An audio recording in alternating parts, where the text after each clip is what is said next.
ఈశ్వరా, అప్పుడు ఏదో తప్పు చేసేశాను తెలియక, నన్ను మాత్రం అంత పెద్ద శిక్ష వెయ్యకేం తండ్రి అని చిత్తశుద్ధితో నువ్వు ప్రార్థన చేస్తే ఆయన ఏం చేస్తాడంటే, నమశివాభ్యాం అశుభాపహాభ్యాం, పాము కరవవలసిన వాణ్ణి చీమతో కరిపించి వదిలేస్తాడు.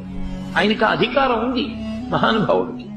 కాబట్టి ఆయన దురితమును తీయగలడు, దురితము యొక్క ప్రభావమును తగ్గిస్తాడు ఆయన బాగా.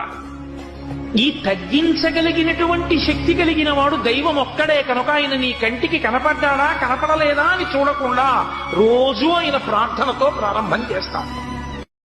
అరుణాచలంలోకి వెళ్ళడానికి ఒకటే, పరమేశ్వర నాకేం తెలియదు, నాకున్నవన్నీ పాపాలే, నిన్ను నమ్ముకుని వస్తున్నాను, నువ్వే నన్ను అరుణాచల ప్రవేశం చేయించు అని అడిగినటువంటి వారికి అరుణాచల ప్రవేశం చేస్తారు తప్ప, అహంకృతితో కొంచెం డాంబికంగా బయలుదేరితే అరుణాచలంలోకి వెళ్ళరు అని జ్ఞాన సంబంధనాయనారంతటి మహానుభావుడు